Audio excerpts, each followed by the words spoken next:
वालेकुम स्टूडेंट्स, कैसे हैं आप सब। उम्मीद करता हूँ सब खैरियत से होंगे। आज हम स्टार्ट करने वाले हैं revision 10th class physics numericals की। अक्सर बच्चों को थ्योरी में तो वो बहुत अच्छी तरह से रट्टा लगा लेते हैं, लेकिन न्यूमेरिकल्स के अंदर वो मार खा जाते हैं। न्यूमेरिकल्स बहुत ही सिंपल होते हैं, उनको सिर्फ समझने की जरूरत होती है। आज हम न्यूमेरिकल्स को समझेंगे और इसकी रिवीजन करेंगे। हमारे पास है पहला चैप्टर, जिसके अंदर आपके पास पहला न्यूमेरिकल है जो आप अपने स्क्रीन पर देख रहे होंगे। पहला न्यूमेरिकल जो है वो कहता है कि the time period of simple pendulum is 2 second. जो टाइम पीरियड है सिंपल प्रोनोलम का वो कितना है, 2 सेकंड का है आपके पास। What will be length, length क्या होगी ऑन द मून, चांद के ऊपर। What will be length on the earth. इसी तरह से हमारे जमीन के ऊपर और चांद के ऊपर जो टाइम पीरियड है उसकी जो लेंथ है वो क्या होगी। अगर आपके पास जो टाइम पीरियड है वो 2 सेकंड है, हमने लेंथ फाइंड करनी है सिंपल प्रोनोलम की चांद के ऊपर और जमीन के ऊपर, जबकि उसने आपको टाइम पीरियड दे दिया है। और वो कहता है कि if the gm is equal to GE/6, कि जो आपके पास मून के ऊपर जो g की वैल्यू है वो बराबर है किसके, GE/6 के। और जो gm है उसने दे दिया आपको, जो GE है उसने दे दिया है आपको 10 मीटर पर सेकंड का स्केल। इस तरह से वो बच्चे जो उर्दू मीडियम में पढ़ते हैं उनके लिए सादा पेंडुलम का टाइम पीरियड 2 सेकंड है। एक सादा पेंडुलम का टाइम पीरियड 2 सेकंड है। इसकी जमीन पर लंबाई क्या होगी और इसकी लंबाई मून पर चांद पर क्या होगी, अगर जो आपके पास जीएम है वो बराबर है किसके, GE/6 के।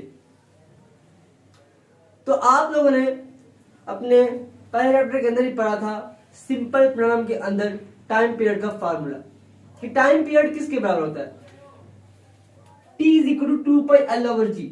ये आपके पास फार्मूला है। इस फार्मूले को इस्तेमाल करते हुए हम मालूम कर सकते हैं आसानी के साथ लेंथ को। लेंथ हम यहां से निकाल सकते हैं आराम से। देखो T is equal to 2πL/G। हमने निकालना है L, ठीक है। L किसके लिए निकालना है, हमने निकालना है फॉर अर्थ के लिए भी निकालना है और निकालना है फॉर मून के लिए भी निकालना है। तो यहां पे T का स्क्वायर लिख दो कि ये LE मतलब लेंथ ऑफ अर्थ के लिए, हम अर्थ के लिए फाइंड कर रहे हैं, तो आपके पास जो G होगा वो भी GE होगा। T का स्क्वायर 2πLE/GE।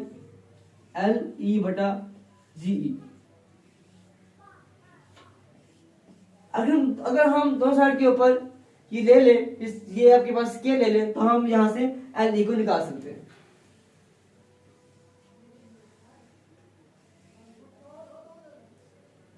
T का square is equal to 4π² LE/GE। हमने निकालना है LE बच्चों, तो LE कैसे निकाल सकते हैं, ये जो GE है यहां पे हो रहा है डिवाइड, यहां पे जाएगा, यहां पे आके जाएगा मल्टीप्लाई। T का square multiply GE is equal to, अब ये जो 4π का स्क्वायर है ये हो रहा है यहां पे मल्टीप्लाई, तो जब ये इक्वल के इस तरफ आएगा तो हो जाएगा डिवाइड।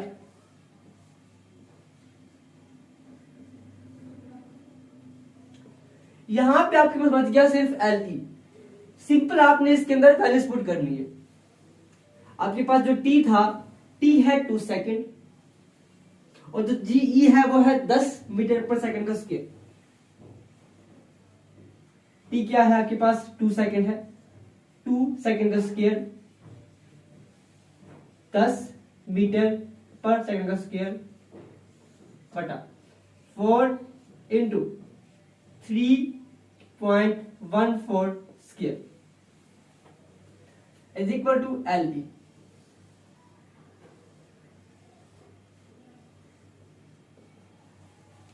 LE आपके पास आ जाएगा बराबर, ये जगह 4 सेकंड का स्क्वायर हो जाएगा आपके पास, 4 सेकंड का square multiply by 10 metre per second का स्क्वायर बटा यहाँ पे 4 और 9.84।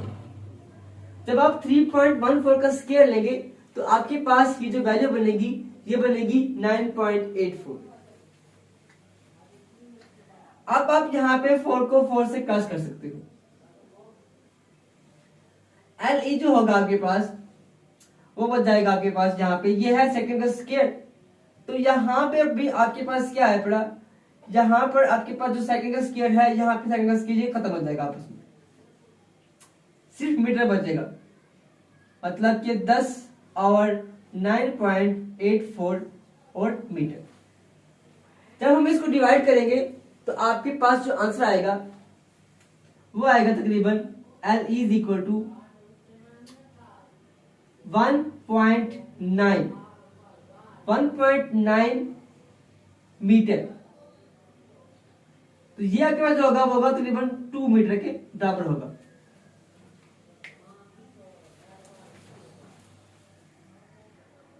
यहां पर बच्चों आपके पास यहां पर जब हमने यहां पर लिया स्क्वायर 3.14 का तो आया 9.85, ठीक है।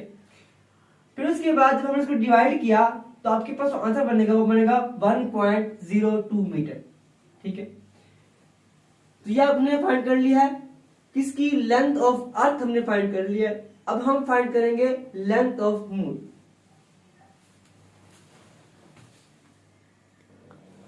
जी बच्चों, जैसा हमने भी फाइंड किया LE को हमने फाइंड कर लिया, इसी तरह से हम LM को फाइंड कर सकते हैं। सिंपल क्या करना है आप लोगों ने यहाँ पर जैसे यहाँ पे हमने LE लिखा था, अब यहाँ पे क्या आ जाएगा LM आ जाएगा, क्योंकि लेंथ ऑफ मून मतलब चांद की हम फाइंड कर रहे हैं, इसलिए यहाँ पे हमने LM लिख दिया। इसी तरह से आपके पास जो G होगा वो भी GM हो जाएगा। तो GM था उसने आप लोगों को पहले दे रखा था, GM is equal to 10/6 that is equal to 1.67 metre per second का स्क्वायर, ठीक है बच्चों।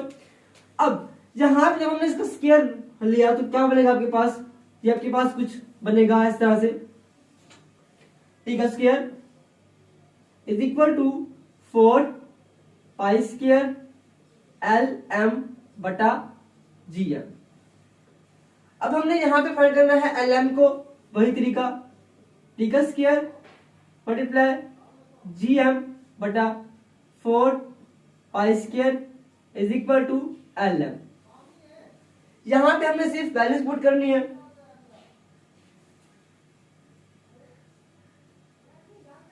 टू सेकेंड का स्क्वायर 10। अब आपके पास यहां पे जो वैल्यू बनी थी 1.67 मीटर पर सेकंड का स्क्वायर, जहां पे 3.14 का square is equal to LM।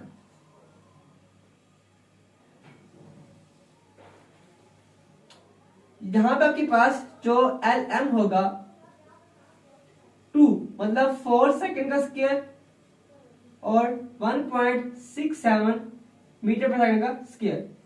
ये आपके पास जो पर सेकंड का स्क्वायर और जी सेकंड का स्क्वायर आपस में कट जाएंगे, भाई क्या बचेगा आपके पास 4 इंटू 3.14 का स्क्वायर और जहां पे मीटर बचेगा। इस 4 से इस 4 को भी कैंसिल आउट कर दो तो LM जो होगा आपके पास वो बचेगा 1.67 मीटर बटा यहां पे 3.14 का जब आप स्केल हो गए तो बनेगा 9.85।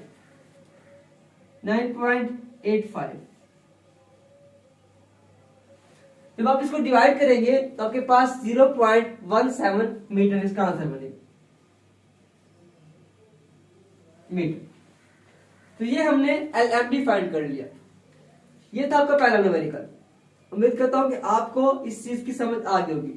अब हम करेंगे अपना नेक्स्ट न्यूमेरिकल।